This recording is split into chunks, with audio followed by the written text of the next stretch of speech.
हर देश की विकास यात्रा में कुछ पल ऐसे आते हैं जो हमेशा के लिए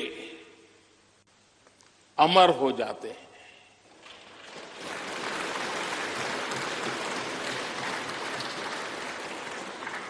कुछ तारीखें समय के ललाट पर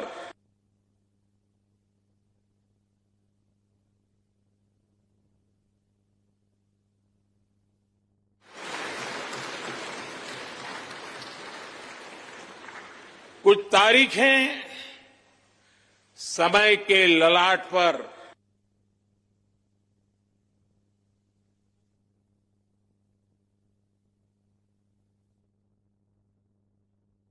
आजादी के 75 वर्ष होने पर अमृत महोत्सव बना रहा है। इस अमृत महोत्सव में भारत के लोगों ने अपने लोकतंत्र को संसद के इस नए भवन का उपहार दिया है।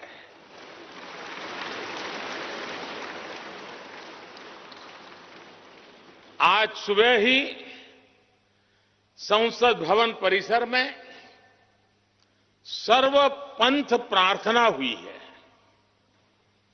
मैं सभी देशवासियों को भारतीय लोकतंत्र के इस स्वर्णिम क्षण की बहुत बहुत बधाई देता हूं।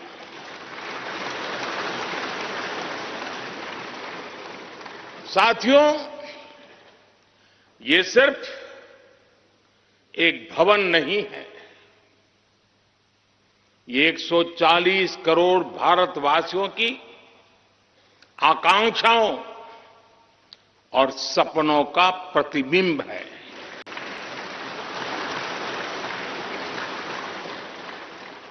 ये विश्व को भारत के दृढ़ संकल्प का संदेश देता हमारे लोकतंत्र का मंदिर है।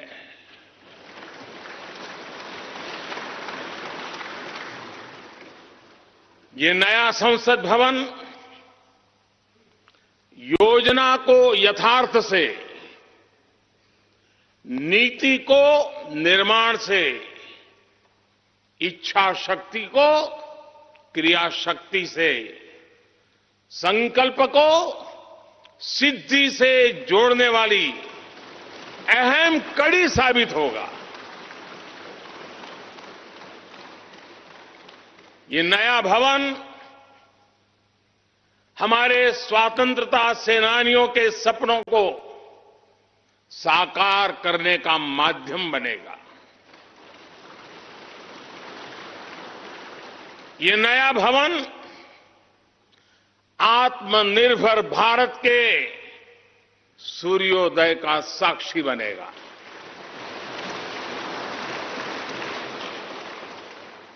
ये नया भवन विकसित भारत के संकल्पों की सिद्धि होते हुए देखेगा। ये नया भवन नूतन और पुरातन के सह अस्तित्व का भी आदर्श है। साथियों, नए रास्तों पर चलकर ही नए प्रतिमान गढ़े जाते हैं।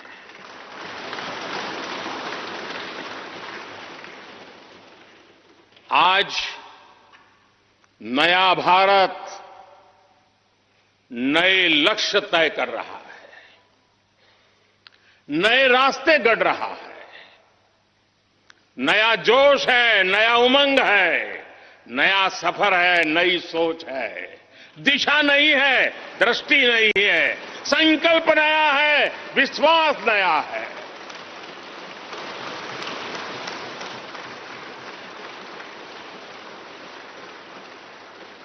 और आज फिर एक बार पूरा विश्व भारत को भारत के संकल्प की दृढ़ता को, भारतवासियों की प्रखरता को, भारतीय जनशक्ति की जिजीविषा को आदर और उम्मीद के भाव से देख रहा है।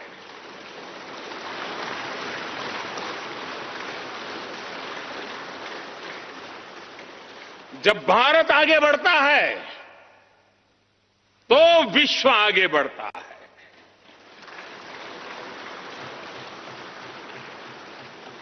संसद का ये नया भवन भारत के विकास से विश्व के विकास का भी आह्वान करेगा।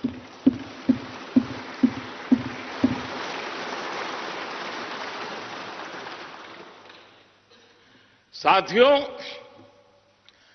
आज इस ऐतिहासिक अवसर पर कुछ देर पहले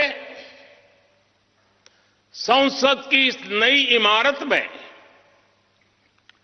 पवित्र सेंगोल की भी स्थापना हुई है।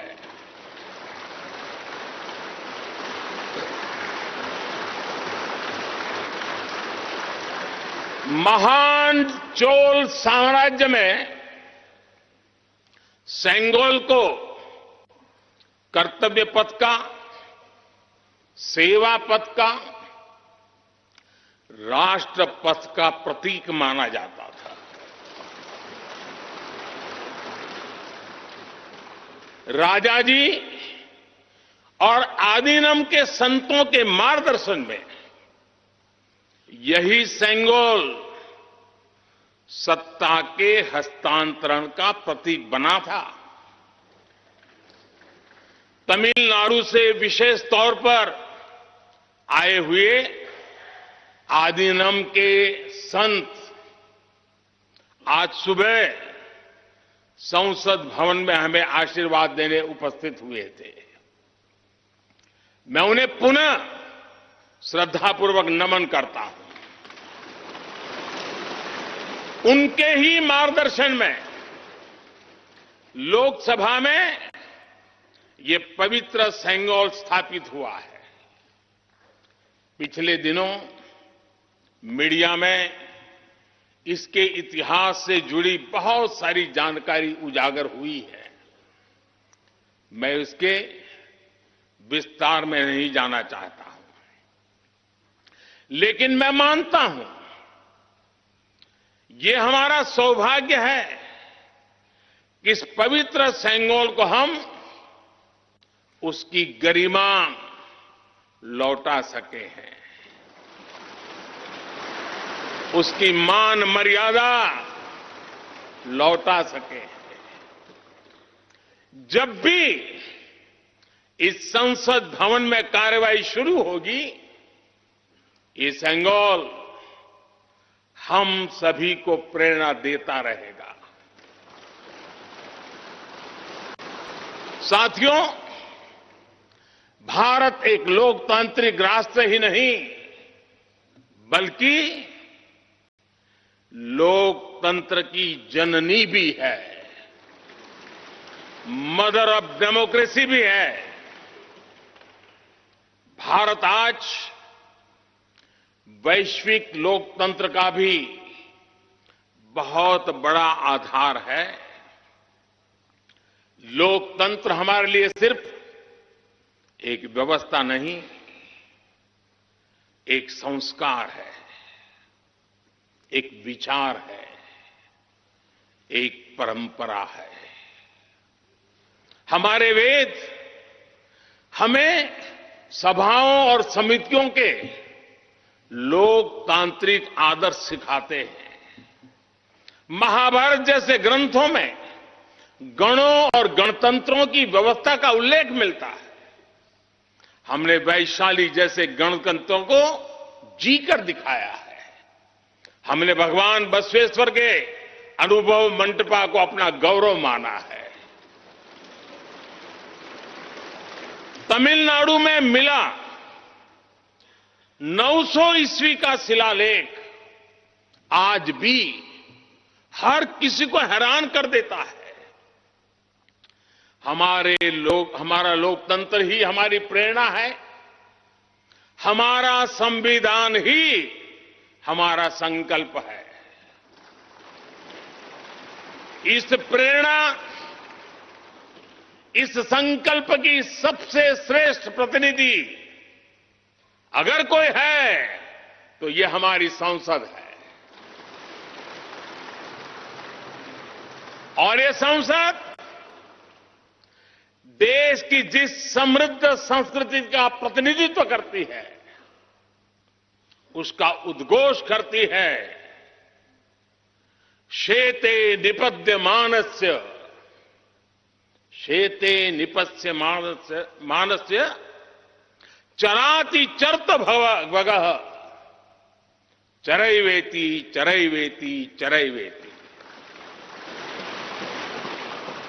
कहने का तात्पर्य, जो रुक जाता है उसका भाग्य भी रुक जाता है, लेकिन जो चलता रहता है उसी का भाग्य आगे बढ़ता है, बुलंदियों को छूता है। और इसलिए चलते रहो, चलते रहो।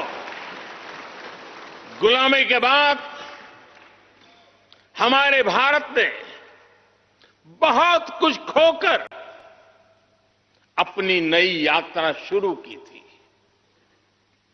वो यात्रा कितने ही उतार चढ़ावों से होते हुए, कितनी ही चुनौतियों को पार करते हुए आजादी के अमृत काल में प्रवेश कर चुकी है।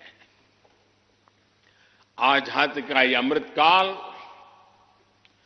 विरासत को सहेजते हुए विकास के नए आयाम गढ़ने का अमृत काल है।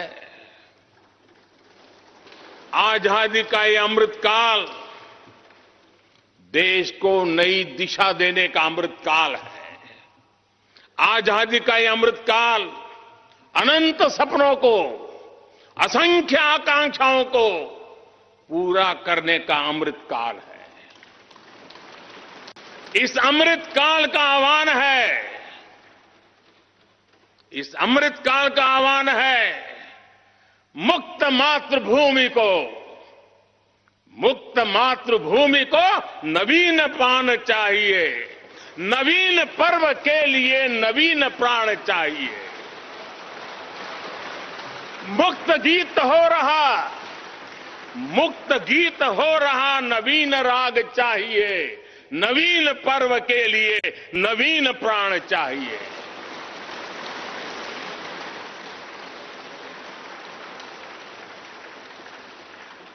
और इसलिए भारत के भविष्य को उज्जवल बनाने वाली इस कार्यस्थली को भी उतना ही नवीन होना चाहिए,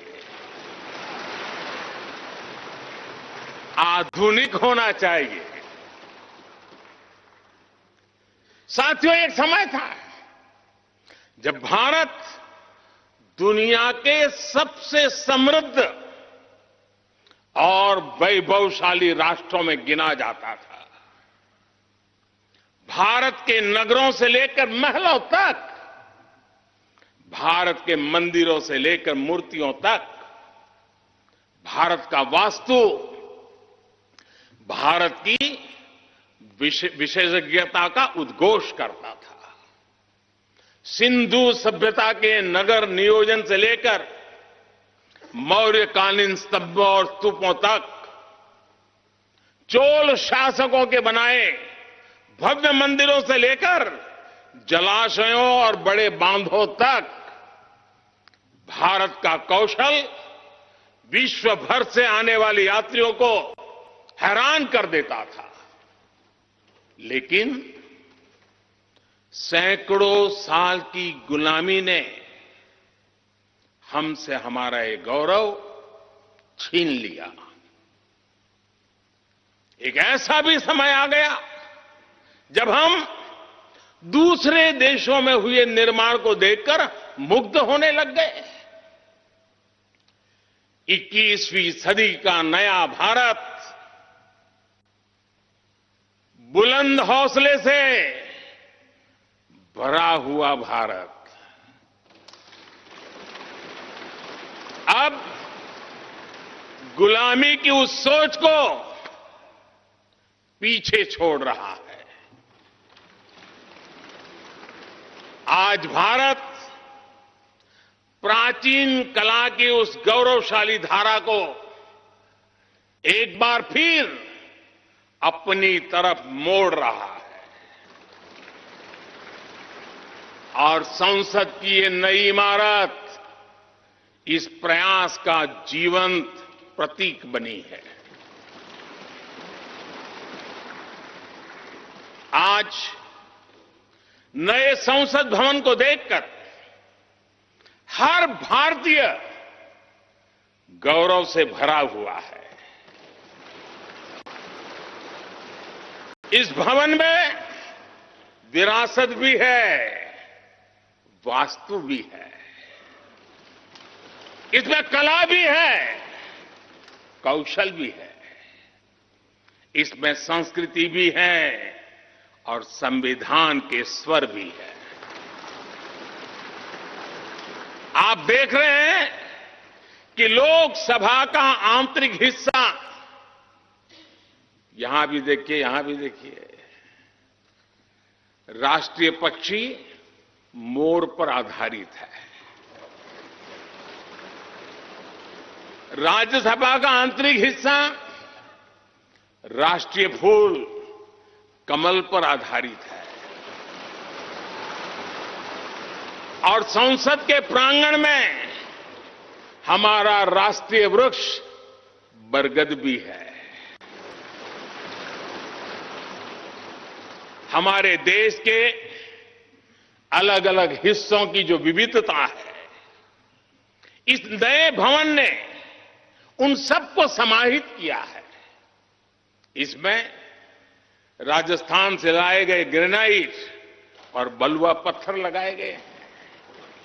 ये जो लकड़ी का काम आप देख रहे हैं ना, वो महाराष्ट्र से आई है। यूपी में भदोही के कारीगरों ने इसके लिए अपने हाथ से कालीनों को बुना है। एक तरह से इस भवन के कण कण में हमें एक भारत श्रेष्ठ भारत की भावना के दर्शन। साथियों, संसद के पुराने भवन में सभी के लिए अपने कार्यों को पूरा करना कितना मुश्किल हो रहा था, ये हम सभी जानते हैं। टेक्नोलॉजी से जुड़ी समस्याएं थी, बैठने की जगह से जुड़ी चुनौती थी। इसलिए ही बीते 1.5-2 दशकों से ये चर्चा लगातार हो रही थी कि देश को एक नए संसद भवन की आवश्यकता है। और हमें ये भी देखना होगा कि आने वाले समय में सीटों की संख्या बढ़ेगी, सांसदों की संख्या बढ़ेगी, वो लोग कहां बैठते हैं?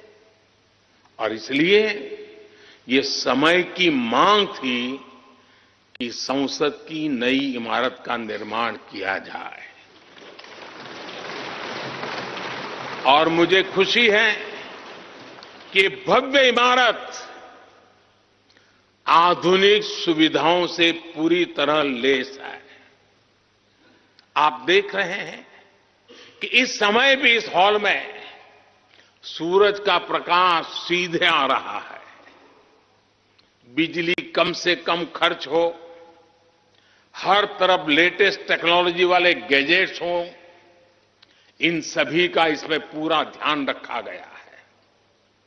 साथियों, आज सुबह ही मैं इस संसद भवन को बनाने वाले श्रमिकों के एक समूह से मिला हूं। इस संसद भवन ने करीब 60,000 60,000 श्रमिकों को रोजगार देने का भी काम किया है। उन्होंने इस नई इमारत के लिए अपना पसीना बहाया है। मुझे खुशी है कि इनके श्रम को समर्पित एक डिजिटल गैलरी भी संसद में बनाई गई है और विश्व में शायद ये पहली बार हुआ होगा। संसद के निर्माण में अब उनका योगदान भी अमर हो गया है। साथियों, कोई भी एक्सपर्ट अगर पिछले 9 वर्षों का आकलन करे तो पाएगा कि ये 9 साल भारत में नव निर्माण के रहे हैं, गरीब कल्याण के रहे हैं। आज हमें संसद की नई इमारत के निर्माण का गर्व है, तो मुझे पिछले 9 साल में गरीबों के 4 करोड़ घर बनने का भी संतोष है। आज जब हम इस भव्य इमारत को देखकर अपना सर ऊंचा कर रहे हैं, तो मुझे पिछले 9 साल में बने 11 करोड़ शौचालयों का भी संतोष है, जिन्होंने महिलाओं की गरिमा की रक्षा की, उनका स्तर ऊंचा कर दिया। आज जब हम इस संसद भवन में सुविधाओं की बात कर रहे हैं, तो मुझे संतोष है कि पिछले 9 साल में हमने गांवों को जोड़ने के लिए 4 लाख किलोमीटर से भी ज्यादा सड़कों का निर्माण किया।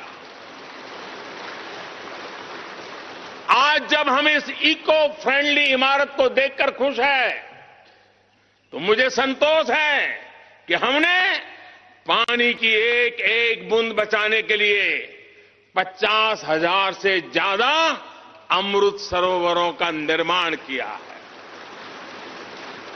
आज जब हम इस नए संसद भवन की लोकसभा और राज्यसभा को देखकर उत्सव मना रहे हैं, तो मुझे संतोष है कि हमने देश में 30,000 से ज्यादा नए पंचायत भवन भी बनाए हैं।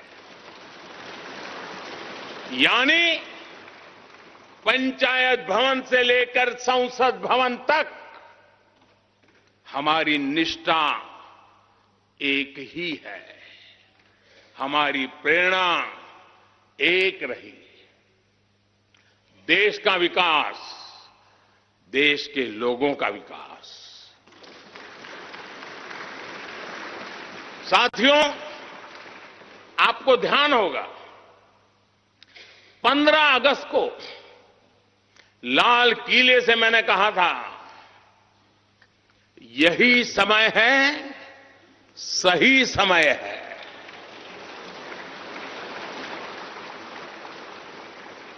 हर देश के इतिहास में ऐसा समय आता है जब देश की चेतना नए सिरे से जागृत होती है।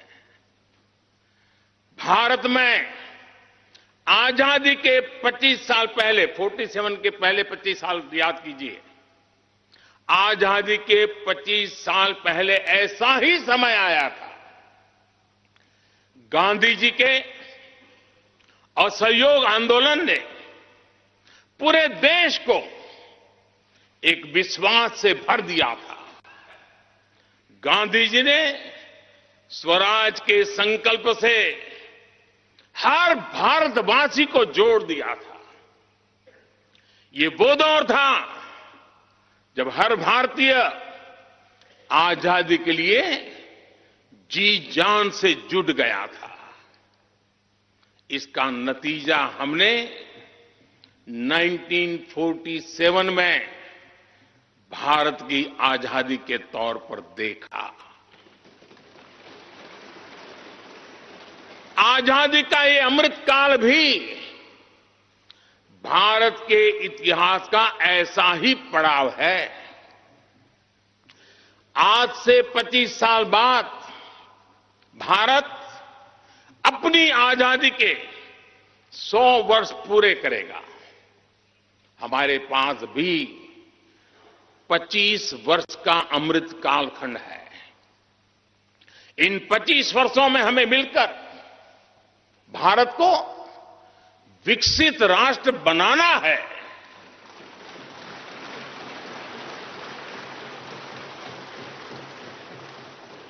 लक्ष्य बड़ा है, लक्ष्य कठिन भी है, लेकिन हर देशवासी को आज इसके लिए जी जान से जुटना ही है। नए प्रण लेने हैं, नए संकल्प लेने हैं, नई गति पकड़नी है। और इतिहास गवाह है कि हम भारतीयों का विश्वास सिर्फ भारत तक ही सीमित नहीं रहता। हमारी आजादी की लड़ाई ने दुनिया के बहुत सारे देशों में उस समय एक नई चेतना जागृत कर दी थी। हमारी आजादी की लड़ाई से भारत तो आजाद हुआ ही, साथ ही कई देश आजादी की राह पर चल पड़े। भारत के विश्वास ने दूसरे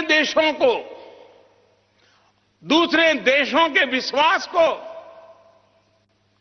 सहारा दिया था। और इसलिए भारत जैसा विविधता से भरा देश, इतनी बड़ी आबादी वाला देश, इतनी सारी चुनौतियों से लड़ने वाला देश जब एक विश्वास के साथ आगे बढ़ता है तो इससे दुनिया के अनेक देशों को प्रेरणा भी मिलती है।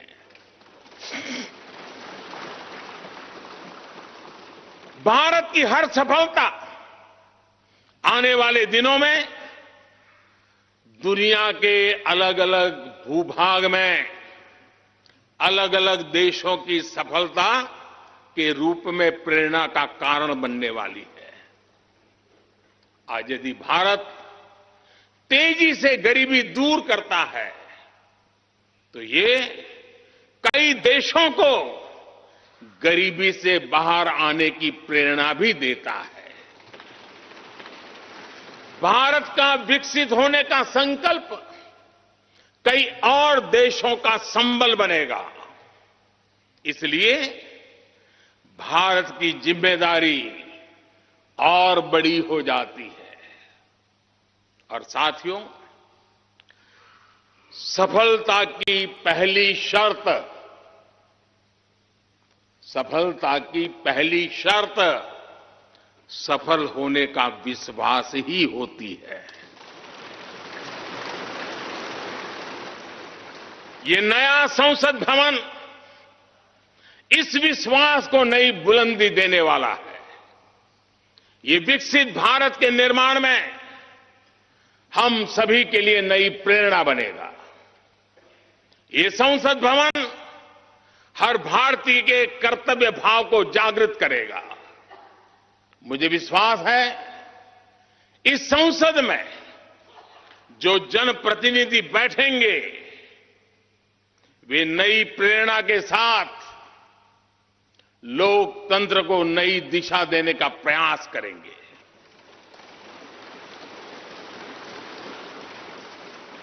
हमें नेशन फर्स्ट की भावना से आगे बढ़ना होगा। इदम राष्ट्राय इदम न मम। हमें कर्तव्य पथ को सर्वोपरि रखना होगा। कर्तव्यमेव कर्तव्यम, अकर्तव्यम न कर्तव्यम। हमें अपने व्यवहार से उदाहरण प्रस्तुत करना होगा। यद यदाचरति श्रेष्ठ तत्देव इतरो जनः। हमें निरंतर खुद में सुधार करते रहना होगा। उद्धरेत आत्मना आत्मानानम। हमें अपने नए रास्ते खुद बनाने होंगे। अपदीवो भव। हमें खुद को खपाना होगा, तपाना होगा। तपसो ही परम नास्ति तपसा बिंदते महत। हमें लोक कल्याण को ही अपना जीवन मंत्र बनाना होगा। लोकहितम मम करणीयम। जब संसद के इस नए भवन में हम अपने दायित्वों का ईमानदारी से निर्वहन करेंगे तो देशवासियों को भी नई प्रेरणा मिलेगी। साथियों, दुनिया के सबसे बड़े लोकतंत्र को यह नई संसद एक नई ऊर्जा और नई मजबूती प्रदान करेगी। हमारे श्रमिकों ने अपने पसीने से इस संसद भवन को इतना भव्य बना दिया है। अब हम सभी सांसदों का दायित्व है कि इसे अपने समर्पण से और ज्यादा दिव्य बनाएंगे।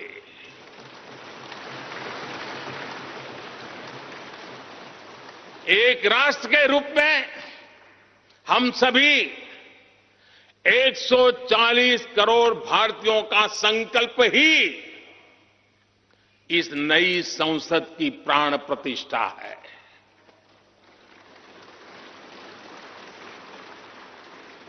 यहां होने वाला हर निर्णय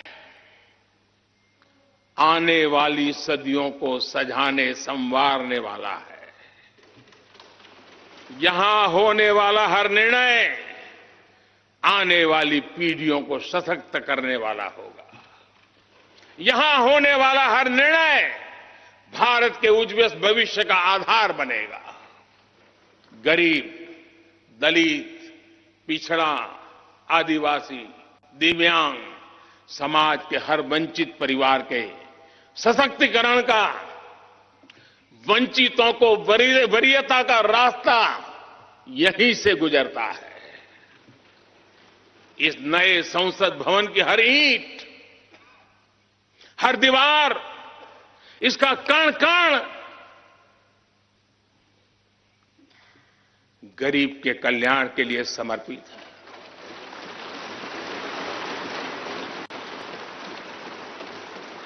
अगले 25 वर्षों में संसद के इस नए भवन में बनने वाले नए कानून भारत को विकसित भारत बनाएंगे। इस संसद में बनने वाले कानून भारत को गरीबी से बाहर निकालने में मदद करेंगे। इस संसद में बनने वाले कानून देश के युवाओं के लिए, महिलाओं के लिए नए अवसरों का निर्माण करेंगे। मुझे विश्वास है संसद का यह नया भवन नए भारत के सृजन का आधार बनेगा। एक समृद्ध, सशक्त और विकसित भारत नीति, न्याय, सत्य, मर्यादा और कर्तव्य पथ पर और सशक्त होकर चलने वाला भारत। मैं समस्त भारतवासियों को नए संसद भवन की फिर से बहुत बहुत बधाई देता हूं। धन्यवाद।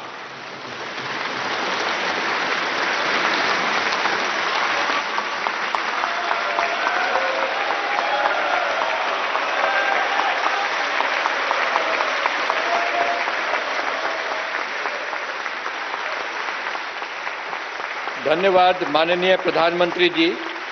गणमान्य अतिथिगण, भारत की संसद के नवनिर्मित भवन के लोकार्पण का कार्यक्रम अब यहीं समाप्त होता है। आप सभी को इस ऐतिहासिक अवसर पर पधारने के लिए हृदय से धन्यवाद। नमस्कार। जय हिंद।